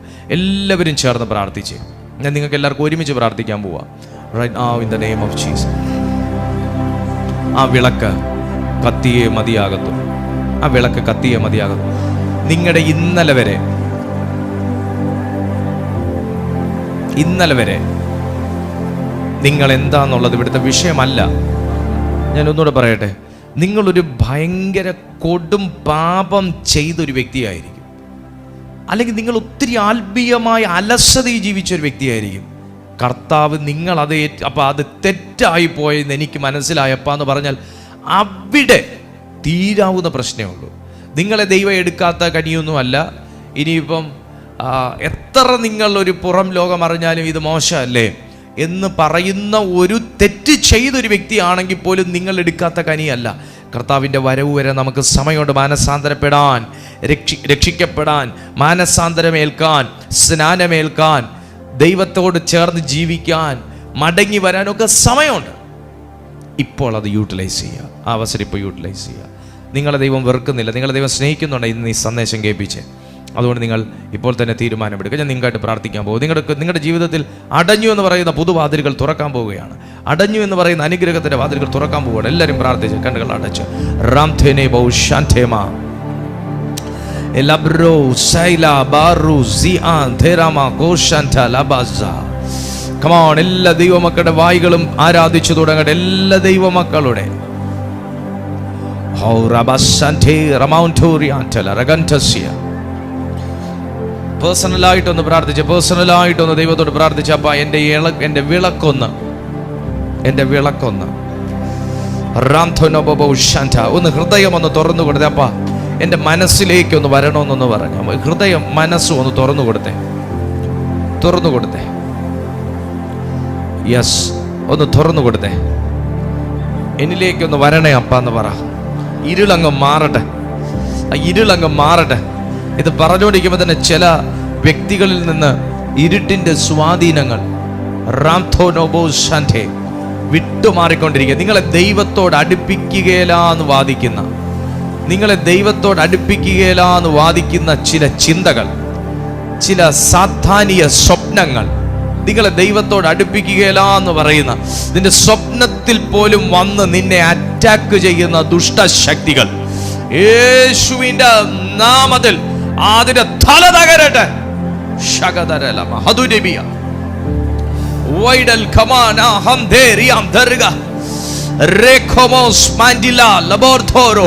അന്യഭാഷകളിൽ പ്രാർത്ഥിക്കുമ്പോൾ തന്നെ ഒരു പുതിയ ശക്തി ഇതിനകത്ത് വെളിപ്പെട്ടുകൊണ്ടിരിക്കുന്നു. അന്യഭാഷകളിൽ പ്രാർത്ഥിച്ചുകൊണ്ടിരിക്കുമ്പോൾ തന്നെ ഒരാത്മശക്തി ഇതിനകത്ത് ഒഴുകി തുടങ്ങുകയാണ്. നിങ്ങളെ നിത്യതയോളം എത്തിക്കുന്ന ഒരു ദൈവത്തിന്റെ മഹാശക്തി ഇന്ന് ഇതിനകത്ത് ഒഴുകുകയാണ്. ആമേൻ. ഞാൻ നല്ലപോർ പൊരുതു, വിശ്വാസം കാത്തു, ഓട്ടം തികച്ചു എന്ന് പൗലോസ് പറഞ്ഞതുപോലെ പറയത്തക്ക നിലയിൽ നിങ്ങളെ ദൈവം പ്രാപ്തനാക്കി മാറ്റുന്ന ഒരു സ്വർഗീയ സാന്നിധ്യം ഇതിനകത്ത് ഒഴുകുന്നു. ഓ, in the name of Jesus, എല്ലാ ദുഷ്ടന്റെ വാഴ്ചകളെയും ബന്ധിക്കുകയാ, ഇരുട്ടിന്റെ സ്വാധീനങ്ങളെയും ബന്ധിക്കുകയാ, ദൈവത്തോടുള്ള സഖിത്വത്തെ നശിപ്പിക്കുന്ന സകല പൈശാചിക ബന്ധനങ്ങളും യേശുവിന്റെ നാമത്തിൽ തകർക്കുകയാ. എല്ലാ ലോക സ്നേഹവും വിട്ടുപോട്ടെ, ലോക ഇമ്പങ്ങൾ വിട്ടുപോട്ടെ. വിശുദ്ധി തികയ്ക്കുവാനുള്ളൊരു അഭിഷേകം വരട്ടെ. ഓ, ആത്മീയ അനുഗ്രഹത്തെയും ഭൗതിക അനുഗ്രഹങ്ങളെയും ഒരുപോലെ തടയുന്ന സാത്താനിക തന്ത്രങ്ങൾ തകരട്ടെ. തന്റെ വാഗ്ദത്തങ്ങൾ പലതും നിറവേറുന്നേ ഒരുങ്ങിയിടാം. തന്റെ വാഗ്ദത്തങ്ങൾ പലതും നിറവേറുന്നേ ഒരുങ്ങിയിടാം. വിശുദ്ധിയെ തികച്ചു നാം ഒരുങ്ങി നിൽക്കാം. പ്രിയൻ വരുവതിൻ താമസമേറെയില്ല. വിശുദ്ധിയെ തികച്ചു നാം ഒരുങ്ങി നിൽക്കാം. പ്രിയൻ വരുവതിൻ താമസമേറെയില്ല. തന്റെ വാഗ്ദത്തങ്ങൾ പലതും നിറവേറുന്നേ ഒരുങ്ങി തന്റെ വാഗ്ദത്തങ്ങൾ പലതും നിറവേറുന്നേ ഒരുങ്ങിയിടാം. കർത്താവേ, ഈ നല്ല സമയത്തിനായി സ്തോത്രം ചെയ്യുന്നു. അവിടുത്തെ സാന്നിധ്യത്താലും ശക്തിയാലും വിശ്വസ്ത വചനത്താലും ഞങ്ങളെ നിറച്ച്, ഞങ്ങളുടെ ചിന്തകളെ തുറന്ന്, ഞങ്ങളെ കഴുകി, ആ പ്രത്യാശയുടെ ഭാഗ്യം എത്ര വലുത് എന്ന് ഞങ്ങൾക്ക് വെളിപ്പെടുത്തി തന്ന ദൈവത്തിൻ്റെ പരിശുദ്ധാത്മാവേ, ആ ദൈവഹൃദയം ആനന്ദ പുളകമാകത്തക്കവണ്ണം ജീവിക്കുവാൻ ഈ സെക്കൻഡ് മുതൽ ഞങ്ങളുടെ പൂർണ്ണ കൺട്രോൾ അവിടുന്ന് ഏറ്റെടുക്കണമെന്ന് പ്രാർത്ഥിക്കുന്നു. ദൈവത്തിനും ദൈവരാജ്യത്തിനും കൊള്ളാത്തത് ഇന്നു മുതൽ ഞങ്ങളുടെ ജീവിതത്തിൽ ഉണ്ടാകത്തില്ല. ആ ബോധ്യത്തോടെ ദൈവമേ, ആ പരിശുദ്ധ കൈകളിലേക്ക് പരിശുദ്ധാത്മാവേ ഞങ്ങളെ സമർപ്പിക്കുക. ഞങ്ങളെ അവിടുന്ന് നിയന്ത്രിക്കണം. ഞാൻ ഈ ജനത്തെ പിതാവിൻ്റെയും പുത്രൻ്റെയും പരിശുദ്ധ ആത്മാവിൻ്റെയും നാമത്തിൽ ബ്ലസ് ചെയ്ത് പ്രാർത്ഥിക്കുന്നു, അത് യേശുവിൻ നാമത്തിൽ തന്നെ. ആമേൻ. സന്തോഷമുള്ളവർ മാത്രം കൈകളൊന്ന് ഉയർത്തി ഒരു ഹല്ലേലൂയ പറഞ്ഞ് ഹല്ലേലൂയ. എല്ലാ ദിവസവും രാവിലെ 6:30 മണിക്ക് നമുക്ക് ഇതേ ചാനലിൽ മോർണിംഗ് മെസ്സേജ് ഉണ്ട്. ഈവനിങ് 6:30 നമുക്ക് ഈവനിങ് സർവീസ് യൂട്യൂബിലും സൂമിലുമായി നടക്കുന്നു. നിങ്ങൾക്ക് ഞങ്ങളുടെ ഈ റെഗുലർ മീറ്റിങ്ങിൽ എല്ലാ ദിവസവും രാവിലെയും വൈകുന്നേരവും നടക്കുന്ന റെഗുലർ മീറ്റിങ്ങിൽ പങ്കെടുക്കാനുള്ള നല്ലൊരവസരമാണ്. നിങ്ങൾ ആദ്യമായിട്ടാണ് ഞങ്ങളുടെ ഈ കൂട്ടായ്മയിൽ ജോയിൻ ചെയ്യുന്നതെങ്കിൽ അറിഞ്ഞാട്ടെ, ദിവസവും 2 നേരം രാവിലെ 6:30 വൈകുന്നേരം 6:30 ഈ പ്ലാറ്റ്ഫോമിൽ ദൈവത്തിൻ്റെ മാറ്റമില്ലാത്ത വചനം ശുശ്രൂഷിക്കപ്പെടുന്നു. നിങ്ങൾക്ക് ആ മീറ്റിങ്ങിനെ കുറിച്ചുള്ള വിശദാംശങ്ങളും സ്പെഷ്യൽ മീറ്റിംഗ്സിനെ കുറിച്ചുള്ള അറിവുകളുമൊക്കെ യൂട്യൂബിൻ്റെ ഡിസ്ക്രിപ്ഷൻ ബോക്സിൽ ഞങ്ങൾ കൊടുത്തിരിക്കുന്ന ലിങ്ക് ക്ലിക്ക് ചെയ്താൽ നിങ്ങൾക്ക് വാട്സപ്പ് കമ്മ്യൂണിറ്റിയിൽ ജോയിൻ ചെയ്യാം. അവിടെ നിന്ന് അറിയാനായിട്ട് സാധിക്കും. സോ നിങ്ങൾ ആ അവസരങ്ങളും സാഹചര്യങ്ങളും സാധ്യതകളൊക്കെ നിങ്ങൾ യൂട്ടിലൈസ് ചെയ്താട്ടെ. നിങ്ങളുടെ പ്രാർത്ഥനാ വിഷയങ്ങൾ ഞങ്ങളുടെ ഈ നമ്പറിൽ നിങ്ങൾക്ക് വാട്സാപ്പിൽ അറിയിക്കാൻ ഞങ്ങൾ തീർച്ചയായിട്ടും നിങ്ങൾക്കായി പ്രാർത്ഥിക്കും. കർത്താവ് പ്രവർത്തിക്കും. പറഞ്ഞേ, കർത്താവ് പ്രവർത്തിക്കും. ഞങ്ങൾ നിങ്ങൾക്കായി പ്രാർത്ഥിക്കും. കർത്താവ് നിങ്ങൾക്കായി പ്രവർത്തിക്കും. ഈ ചാനലും നിങ്ങൾക്ക് സബ്സ്ക്രൈബ് ചെയ്യാൻ മനസ്സുണ്ടെങ്കിൽ നിങ്ങൾ സബ്സ്ക്രൈബ് ചെയ്താട്ടെ. അപ്പോൾ ചാനൽ വളരും, ദൈവരാജ്യം വളരും, വിശ്വാസികൾ വർദ്ധിക്കും, അനേകരിലേക്ക് ദൈവവചനം എത്തും. നിങ്ങൾക്ക് പറ്റുമെന്നുണ്ടെങ്കിൽ ഞങ്ങളുടെ ഈ മെസ്സേജിൻ്റെ ലിങ്കൊക്കെ വാട്സപ്പ് സ്റ്റാറ്റസ് ആയിട്ടോ യൂട്യൂബ് സ്റ്റോറി ഫേസ്ബുക്ക് സ്റ്റോറി ആയിട്ടോ ഒക്കെ നിങ്ങൾക്ക് ഇടാം. നിങ്ങളുടെ ചാനലിൽ നിങ്ങൾക്ക് ഇടാം. അതിലൂടെ പുതിയ പുതിയ ആൾക്കാർ ദൈവവചനം കേട്ടാൽ അവരുമൊക്കെ കർത്താവിനെ അറിയുന്നതിന് കാരണമായി തീരും. കർത്താവിൽ വിശ്വാസം ആർക്കും കർത്താവിനെ അറിഞ്ഞുകൂടാതെ ഒന്നുമില്ല. യേശു കർത്താവിനെ ഇനി ആരും ഫോട്ടോ കാണിച്ചൊന്നും ഇനി പരിചയപ്പെടുത്തേണ്ട കാര്യമില്ല. എല്ലാവർക്കും കർത്താവിനെ അറിയാം. പക്ഷേ എങ്ങനെയാ ക്രിസ്തുവിൽ ജീവിക്കണമെന്നുള്ളതാ ബുദ്ധി അറിയാത്ത. എങ്ങനെ ജീവിക്കണം അതറിയാതെ.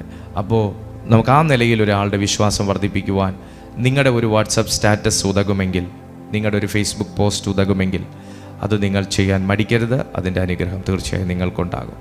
കർത്താവ് നിങ്ങളെ സഹായിക്കട്ടെ. അടുത്ത ദിവസം പുതിയൊരു സന്ദേശമായി കർത്താവ് എന്നെ നിങ്ങളുടെ മുമ്പിൽ അയക്കുന്നത് വരെ തമ്മിൽ പ്രാർത്ഥനയിൽ ഓർക്കാം. God bless you. Have A blessed day. പങ്കെടുത്ത എല്ലാ ദൈവമക്കളെയും കർത്താവ് അനുഗ്രഹിക്കട്ടെ. God B with you.